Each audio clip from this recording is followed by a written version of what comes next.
You may begin. Thank you. Good morning, everybody. Thank you for being here. This is a meeting of the NIAA Membership Committee on Monday, April 28th. I'm going to call the meeting to order here at 9:02 and start with roll call. Ryan Au. John Glover. Present. Dave Henneman. Here. Jim Pace. Here. Allie Shireen. Jay Schrader. Here. Dan Senger. Rollin Stallworth. Here. Mike Strong. Here. Doug Wilbur. Here. Chris Zuno. Kate Segori, myself. Timothy Jackson. Here. And Paul Anderson is not here today. All right. Moving on to public comment. This time provides an opportunity for citizens to address the committee about any matter not on the agenda. Items raised during this portion of the agenda cannot be deliberated or acted upon. Should a member of the public wish to speak on a matter not listed on the agenda, it is asked that said person please complete a green public comment card submitted to the committee chair prior to the opening of this item. Members of the public who have submitted public comment by email will have their email read into the record. A limit of 3 minutes per person and or 5 minutes for the spokesperson of a particular group may be imposed. It is requested that comments be directed to the committee as a whole. Comments that are determined to be irrelevant, repetitious, offensive, inflammatory, willfully disruptive, or deemed to be personal attacks will not be permitted. Tim, is there anybody in the office at all? No, there is no one else here. Okay. I do have a public comment. Just going to get my timer started. That was emailed to me, so I'm just going to read that. Make sure I don't go over the 3 minutes. Okay. Good morning. My name is Brian Rowley, and I am a boys club volleyball coach, director, and former NCAA collegiate champion. Over the past 5 years, I've had the privilege of coaching hundreds of boys in the Las Vegas Valley, helping them grow as athletes and individuals. I am here today to advocate for a necessary change in how the NIAA schedules and selects venues for boys high school state championship matches. Unfortunately, for the second year in a row, the boys volleyball state championship is scheduled for a Tuesday evening, May 13th at Sunrise Mountain High School. While every championship should be a moment of celebration, this scheduling decision poses significant challenges for players, students, families, and the general growth of boys volleyball in Nevada. The current weekday schedule and remote location create multiple barriers, limited attendance. The championship game risks drawing fewer spectators than regular season matches simply due to travel constraints and timing. Difficult travel. Sunrise Mountain is located on the far northeast side of the valley, making it difficult for students, parents, and supporters to attend without long travel times and traffic congestion. Academic complex. Holding the match on a school night during AP testing and final season puts undue stress on a student athlete and limits participation from their peers and those who want to attend. After battling through the season and earning their spot in the state championship, these teams deserve to compete in a venue that reflects the significance of their accomplishment. Football and basketball state championships are held in premier venues such as Thomas and Mack Center, Cox Pavilion, and Allegiant Stadium. Boys volleyball deserves the same level of recognition and respect. I urge the NIAA to consider moving the championship to a more suitable venue, whether Cox Pavilion, Lee's Family Forum, or even a centrally located high school such as Clark or Durango. These venues would provide a more accessible location for athletes and spectators alike, ensuring greater attendance enthusiasm for the sport. Additionally, adjustments to the season schedule, such as reducing one regular season game, could allow the championship to take place on a Thursday or Friday evening instead of a Tuesday night. It would be amazing for students and parents in the community to watch high caliber volleyball on a Friday night at Cox Pavilion.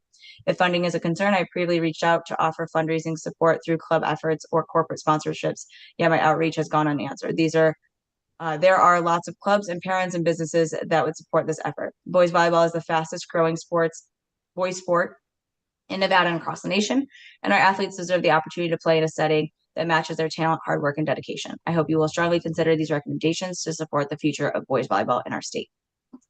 Okay, and that is the only public comment that I have. So we will go ahead and move on to item 4, approval of today's meeting agenda for April 28th, 2025. Looking for a motion to approve today's agenda. I'll make the motion to approve today's agenda. Thank you. I'll Ron? second that. Was that Jay? I'll second that. Thanks, Jay. Okay. All in favor, say aye.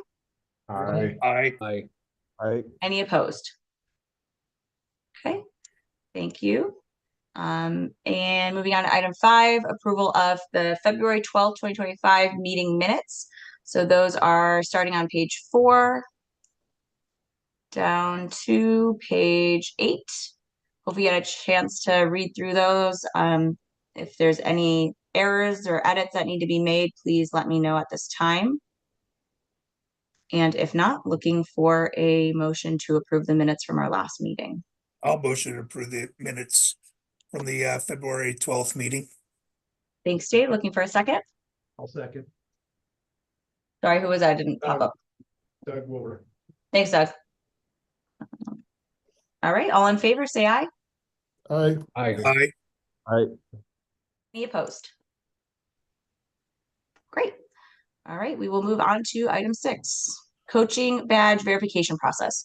So I want to just kind of talk about this again. We brought this up at the last meeting. There were some awesome ideas. We've talked a little bit. Certain people have brought up other ideas after the meeting to me. I talked with the team about this, and we have some concerns in moving forward with doing something centrally and or putting more work on schools. So really the first thing is the policing of it. You know, whose responsibility is it going to be? We don't want to put more work on officials. We already ask a lot of them, and we don't want this to be one more thing that they have to manage and report to us if people are not being compliant. And then the other piece is, you know, there's certain sports that don't have officials. There's certain sports where you're not really seeing the coaches as often for a coach to report another coach. You know, we're talking golf and track, and coaches are all over the place, and some of that's hard to manage. The other piece is how quickly, you know, the turnaround is. Sometimes a coach is getting approved and getting their classes in right before a game, and now they don't have a badge, so then they're not allowed to participate. Some concerns with, you know, somebody forgets their badge or something like that, and maybe there's just not an easy way to prove that they're fully cleared. And an AP basically says, yeah, this basketball game's like not going to happen because you don't have your badge, and we don't want to cause more issues than what we're really, you know, thinking of using this for to solve. My other concern really with this is obviously the logistics of us creating something is just at this time not really feasible. So it's putting that work back on the schools to create something that's uniform across, you know, the state that everybody can easily identify. And what we hear a lot is there's always more being put back on the schools and the administrators. So we don't necessarily want to put more work on everybody. We understand there's definitely a valid, you know, need for something to ensure that our coaches are cleared, but I think that's what Final Forms is, and just putting that back on the schools to ensure that Final Forms is getting completed and those coaches are only allowed to have contact with students once they're cleared in Final Forms, and just continue with our compliance on that piece and working with our schools to ensure that they're getting that done is going to be the biggest thing that we can do from our office. And the other piece that we kind of talked about too is some of our bigger districts, they don't allow coaches to get paid if they don't have their full clearance in Final Forms. So I think the other piece is just continuing to communicate that with smaller districts. I'm not sure how, you know, the HR departments work there and their pay and all that, as well as charters and privates. I'm not privy on all of that, but if we're saying basically do not allow your coaches to get paid unless they are cleared by whatever your deadline is to get them cleared before they're coming out and having contact with kids, and you know, kind of putting that piece back on the coaches, because my worry also is that if we do implement something like this, the same schools were having trouble with the compliance and Final Forms are also going to have trouble with the compliance with getting the badge and getting that all done. And it's going to possibly cause more of a headache than what we really are hoping for this to do. So that's just kind of the feedback, you know, as a team that we wanted to give back to the committee. But we are still, you know, open to hearing your thoughts on this, and if this is something and how, you know, we want to do this, if we do want to move forward with this at some point. The one thing I will say is we definitely can't do this for the upcoming school year. There's already coaches that are in the clearance process and things like that for this current school year, and I think it's just a little too late to implement something going into the fall. So if we did want to do something, it would definitely be for the following school year, so we can talk about it more. But going to open that up for conversation, just kind of see what your thoughts you had, if you've talked to other people or came up with other ideas, and what you all feel. So if there's anybody that wants to share that, please do so now.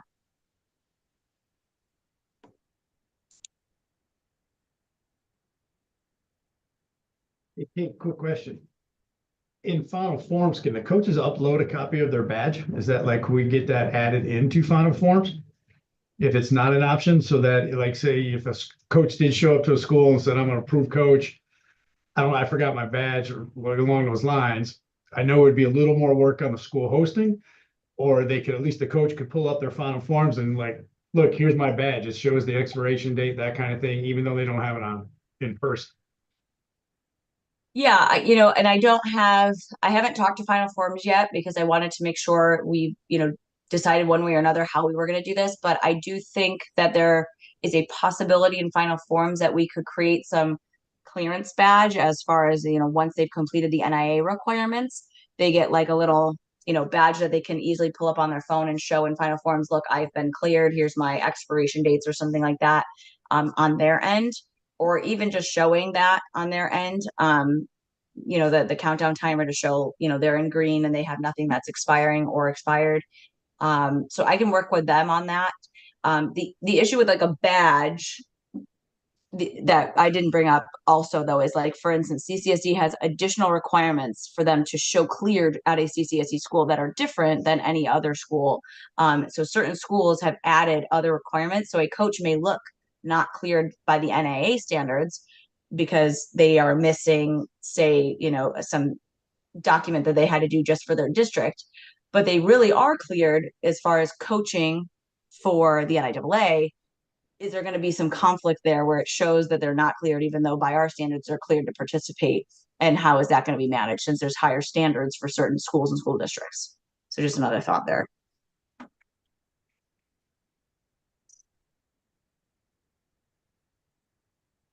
Other thoughts on this?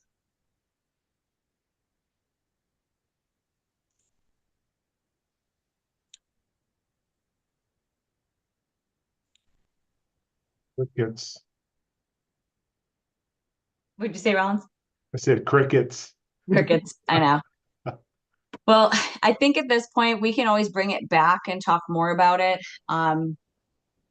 Our fears are that we just don't want to put more work on the schools or make more of a headache out of something. And like, what is it really going to solve if the same people are still, maybe not as compliant? So I think what's best for right now is to continue into the school year, emphasizing the importance of Final Forms being cleared, not paying your coaches until they've done what they need to do in there and all of that. And hopefully kind of see if there's some improvement with that piece, over the next school year, and we can continue to talk about some options if we'd like to move forward at a later time. All right, if there's nothing else, I'm going to move on to 7. Item 7 is our NIAA event hosting guide. This is something that Mr. Jackson had put together starting on page 9, and our office has kind of worked together to expand this. It started really small as one single hosting expectation for all sports. And we very quickly realized that there's a ton of different things that you need for different sports, and that it made more sense to break this up by sport. So you'll see at the top, each page is for a particular sport. So this is football and flag, which have similar needs. So we combine those. 10, you'll see volleyball. So it'd be boys and girls, soccer, boys and girls, tennis, boys and girls, basketball, boys and girls, wrestling. I kind of put them in order by season. Baseball and softball, and then track and field. What you'll see on 17 and 18 is basically a master sheet that has like all of the language that you'll see on any of those individual pages, just so that there was one page that had the master of all things. So that one's kind of just, I would kind of ignore that when you're looking at it individually. So what we were hoping to do here was just, and hopefully you had a chance to kind of read through this, is to get some feedback from you all. And then hopefully also if there's anything that you've talked to other people about this, and if there's additions, things that we missed, things that you think are unnecessary. There's obviously going to be things in here that might not be applicable to a certain game. This is both for in-season, regular season games and postseason games. So there are certain things like in our post-contest responsibilities that might not be, the responsibility of a regular season game for you to do. There's also things like concession stands. You might not have a concession stand or offer a concession stand during one of these sports, and that's also okay. We're not saying you have to have this, but it is something that we would hope that you have for most sports and things like that. So I just wanted to kind of get feedback from everybody as you read through this. If things aren't, making sense, if it's not clear what that really means, because this is something we want to send out to the membership and have available for, like I said, all regular season and postseason games. So what do we think? Additions, changes, things we're missing, anything that needs to be further clarified?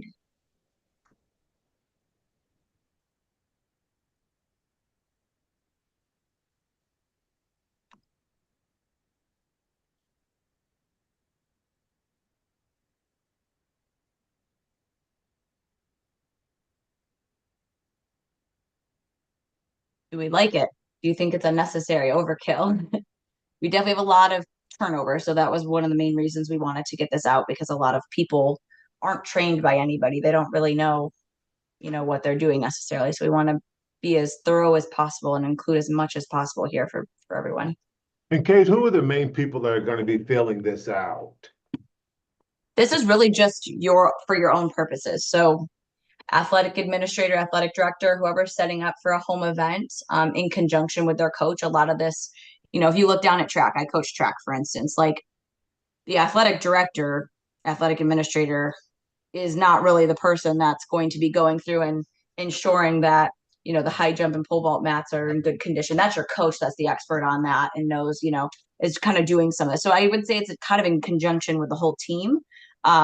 But there's obviously some pieces of it that the athletic department definitely does. But I would say a good chunk also your coaches do. Some of it your custodians will do, maybe for football. I know when I was at a school, my custodians set up a lot of the football field for us. So it would really just be for the athletic department to share with whoever they deem needs it, based on who's setting up for a different event. So it could go to different people.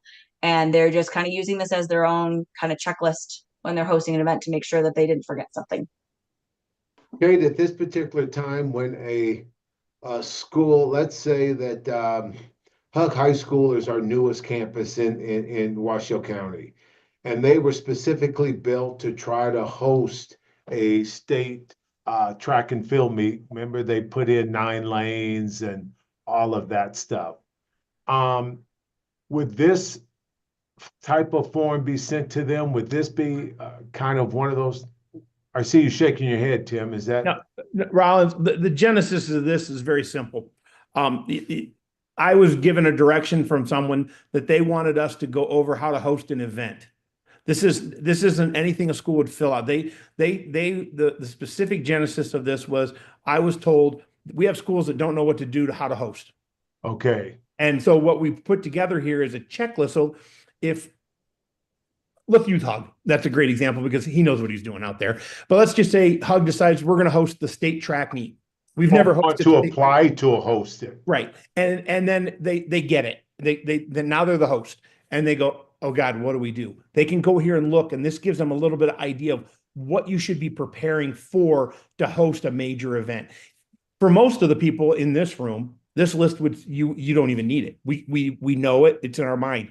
This is for the schools that have never hosted before and have thought, you know what, I think I want to do this, but I don't know what I really need to do to get ready for it. It's nothing they need to complete. It's just more of a guide to help someone who's never hosted a postseason event or a regular season event. Some of the stuff in here doesn't apply to regular season because some schools still don't use cashless entry. Some of them still have cash. Some of us are from, like, I would not worry about a concession stand if I were running a soccer event. So it's moot. So I just go over. It's just an idea to give you some idea of what you should be looking at if you're going to host tennis. If you stop there for a minute, Kate. Yep. I can tell you that in my entire history, I've never used police at a tennis event. Ever. But at least if I thought, Bill, you know what, maybe I better have some police that can give you some. It's just a way to help you if you're new or experienced and haven't done it for a while, to go back and look and refresh. It's nothing they have to fill out. It's just a personal checklist for themselves so that they know. Okay. And it's cumbersome. I'm going to be honest with you. There's a lot of information here, but if you notice, we specifically left a lot of blanks under things because you may have things that are specific to your site that we don't. Like I can see Dave right now. If you're a charter school and you don't have control of the facility, and you're using a park, the playing surface may be, you might need to make sure your paperwork's in. for soccer, or you might actually have to clean the field before the game starts, walking the field, little things like that. It's more of a launch point than anything else.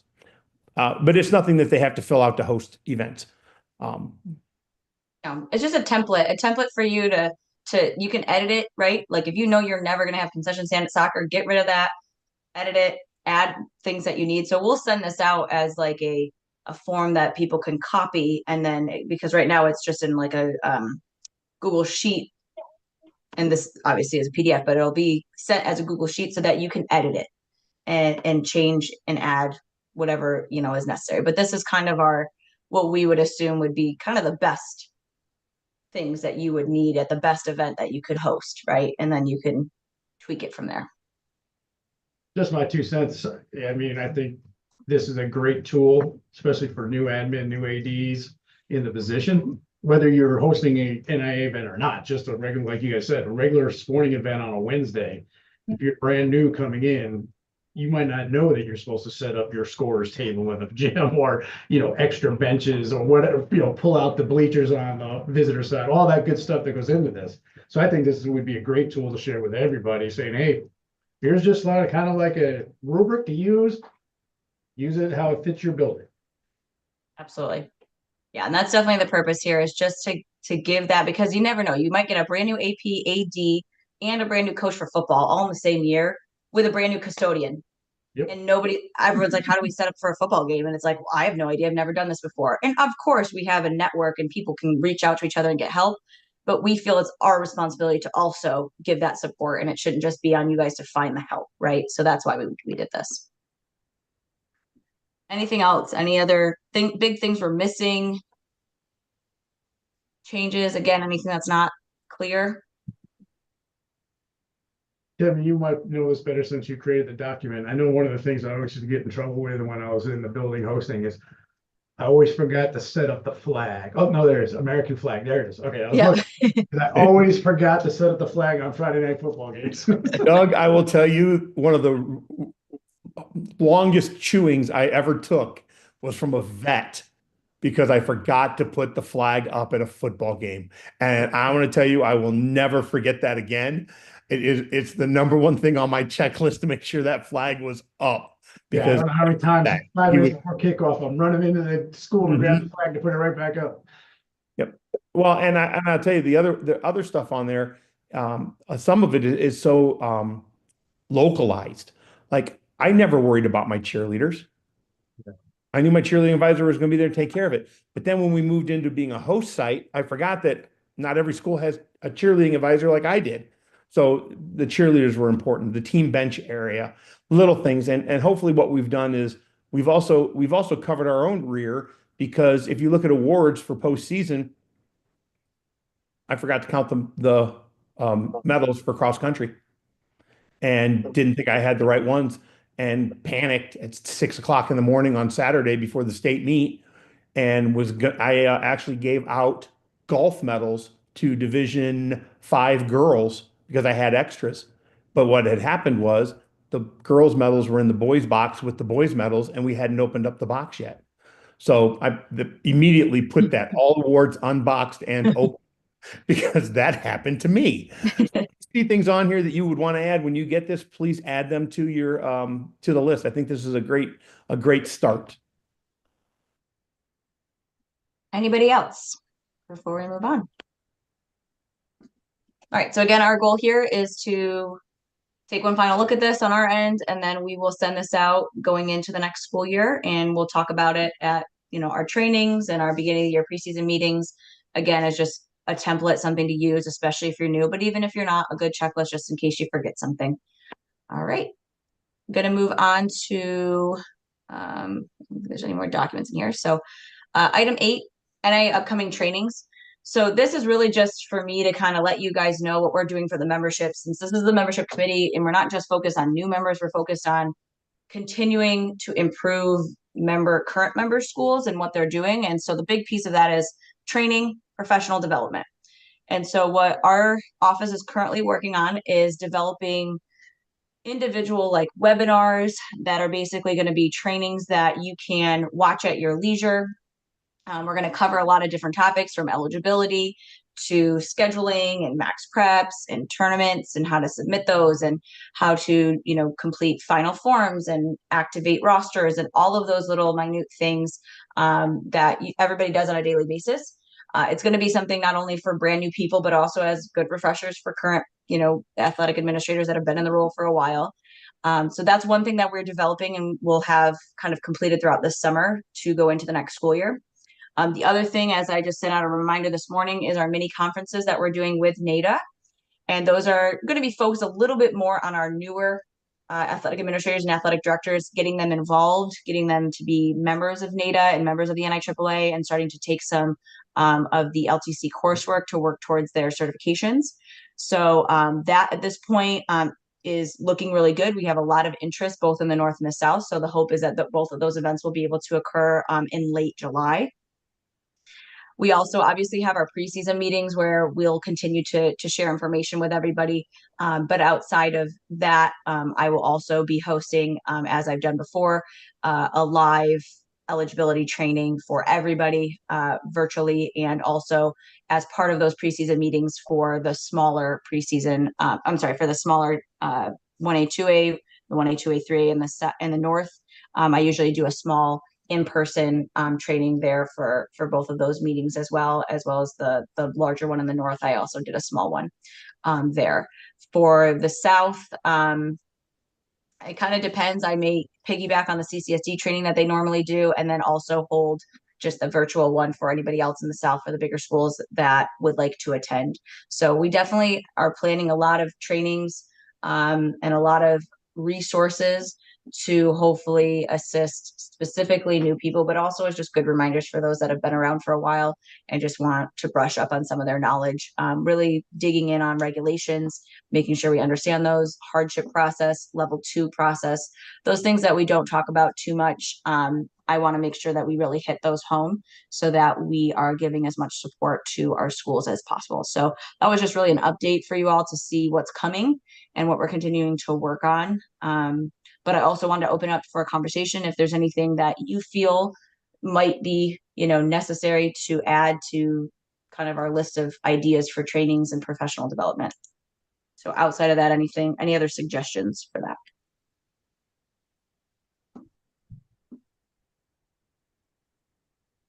I don't have, this is Michael Strong, Praniga Valley. No questions, or no suggestions, but just a quick question on the NATA mini conferences. Are those dates like pretty set in stone? Yeah, we're going to stick with those dates since that's what we put out on the survey for availability wise.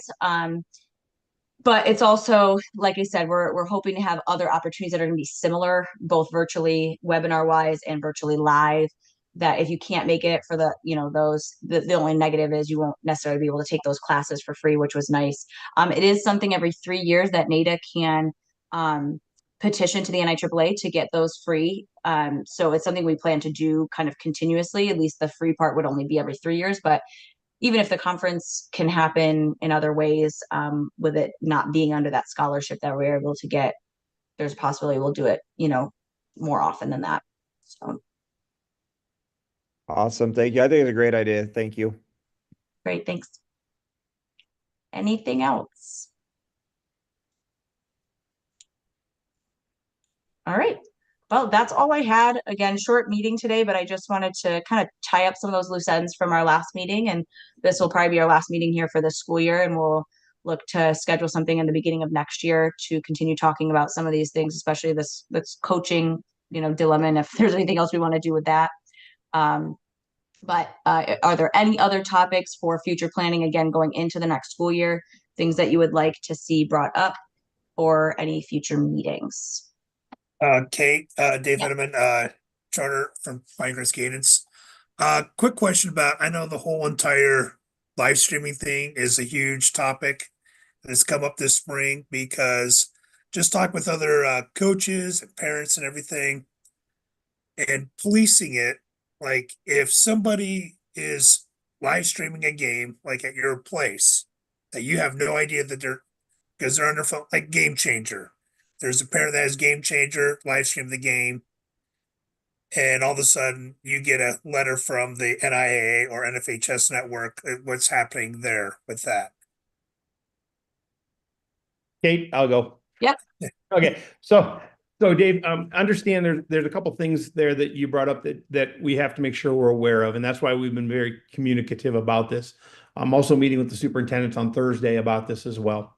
The NIAA, by regulation, owns all the streaming rights for a sanctioned event, regular season and postseason.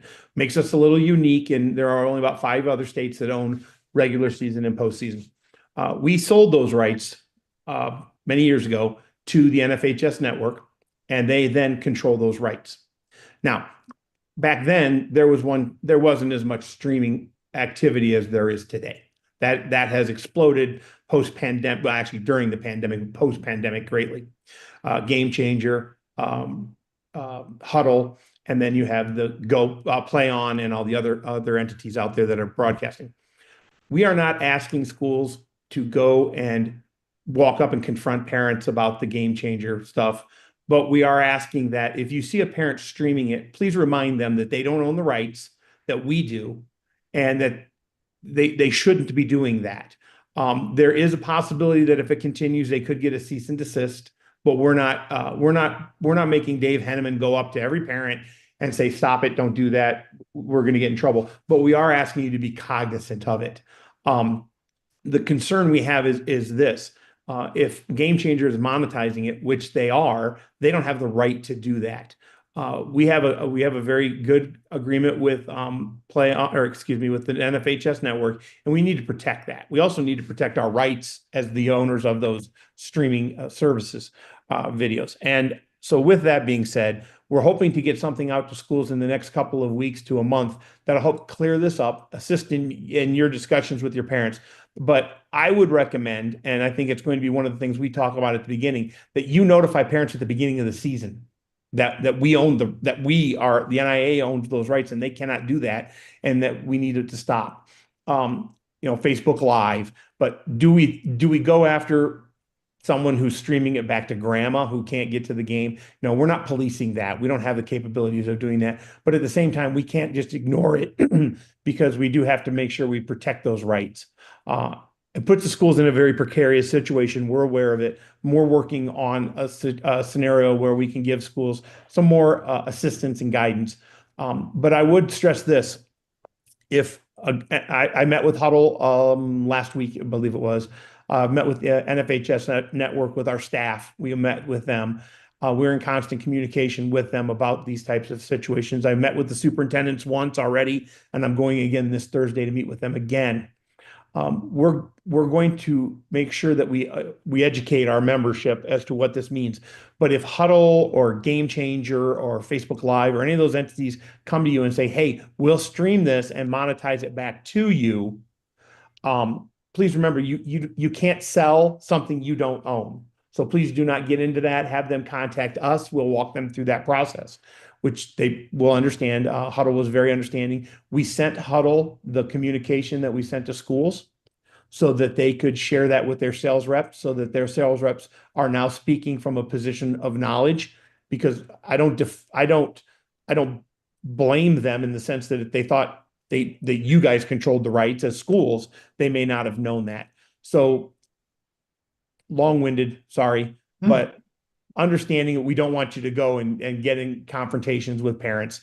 But if you see it, just give them the advice, because most of them hang it right there on the fence, Game Changer, and just let them know you guys don't own those rights. You're streaming something you don't have a right to. So please be aware that you could get a cease and desist. Or Yeah, anything want to we've had happen it too. yeah, we've had it before, and we just say, just put it to record so you can record it for, coaching purposes only, not just stream live. And parents are pretty good with that. Doing that. And it's usually the opposing team. Like none of our softball or baseball parents are actually live streaming games yet. So we had one like trying to figure out how to do it, but then we don't have anybody doing that on our school, but we see a lot with other schools at our place doing that. So I just like if somebody's doing it and it's coming through like let's just say Crystal Ray, because Crystal Ray doesn't have baseball, so, or softball yet. But if Crystal Ray parent is at a Pinecrest Cadence game streaming it, like who would get the cease and desist? Would it be Crystal Ray because it's come from there, or Pinecrest Cadence? It would actually be the person that was streaming it. Okay, That was what I was going to jump in on real quick, just to clear that up.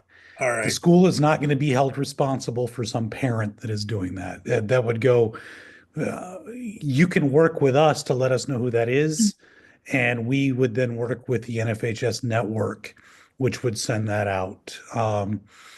The only way that the school would be held responsible if the school's putting it out on the school's YouTube channel or the school social media outlets, things like that. You're not going to be held responsible for a parent basically going rogue. okay. And I know like sometimes they might have like the coach login or whatever stuff, but yeah, that's fine. Dave, we're not going out there looking for this. Yeah, We got enough fish in the frying pan. We don't need that.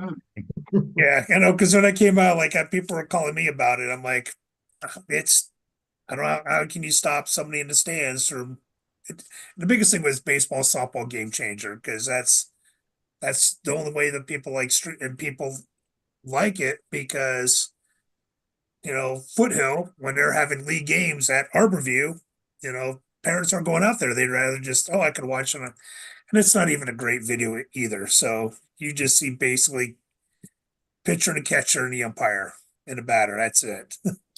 Well, and we'll make sure in these, webinars and things that we create when we're talking about parent meetings, adding that as a topic.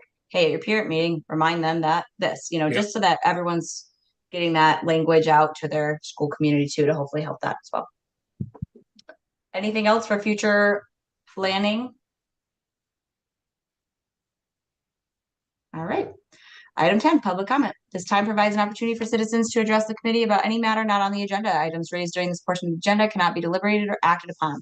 Should a member of the public wish to speak on a matter not listed on the agenda, it is asked that said person please complete a green public comment card and submit it to the committee chair prior to the opening of this item. A limit of 3 minutes per person and or 5 minutes for the spokesperson of a particular group may be imposed. It is requested that comments be directed to the committee as a whole. Comments that are determined to be irrelevant, repetitious, offensive, inflammatory, willfully disruptive, or deemed to be personal attacks will not be permitted. Tim, did anybody show up to have public comment in the office? No, ma'am. All right. We will move to adjourn. And it is 9:39. Thank you all so much. I will Thanks, reach Dave. out